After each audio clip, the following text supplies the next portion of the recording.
Здраво на сите, јас сум Максим Танески, оспонделенец во училиштето Југа Хенрих Веселовце. И денеска ќе ја прераскажувам книгата Гробот од Монте Кристо, напишана од авторот Александар Дюма. Како главен јунак во оваа книга е морнарот Едмонд Дантес, кој што неправедно е обвинен и осуден на 14 години затвор во тврдината Див.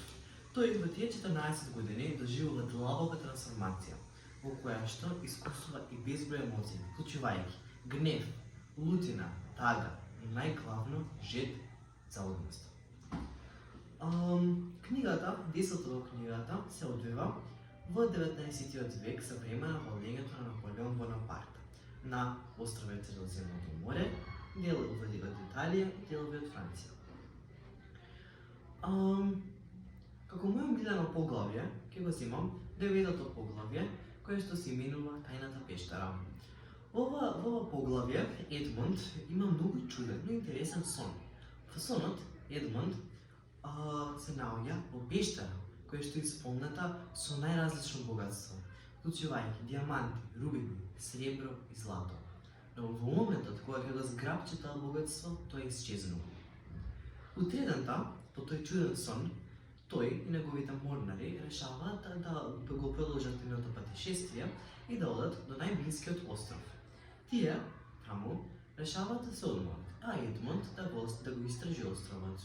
Едмонд се приправа да ја паѓа и им вели на своите придружници да го остават на островот за тој да ги истражува, не за тој да се одмори, но неговата вистинска цел била да го истражува островот и да најде пештерата од сонот. Неговите придружници го слушаат Едмонд и го оставаат, но исто така му даваат потребни материјали и ресурси за да обстане тие денови додека се вратат они. Едмонд, оставен сам, почнува да ги истражува островот во потрага во пештерата од сонот. Тој не идува на нешто што символизира нешто како пештерата од сонот, но најпрвен не пронаоѓа ништо. Како што влегува подлабоко во пештерата, не идува на една голема просторија, во која што откако влегува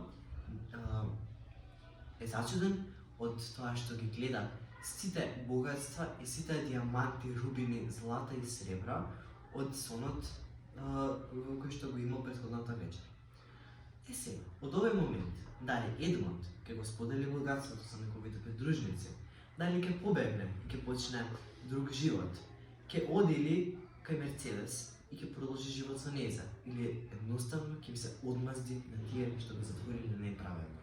Като знаете се, доколку ја прочитате Гробот од Монте Кристо од Александар Дюма, Максим Танески.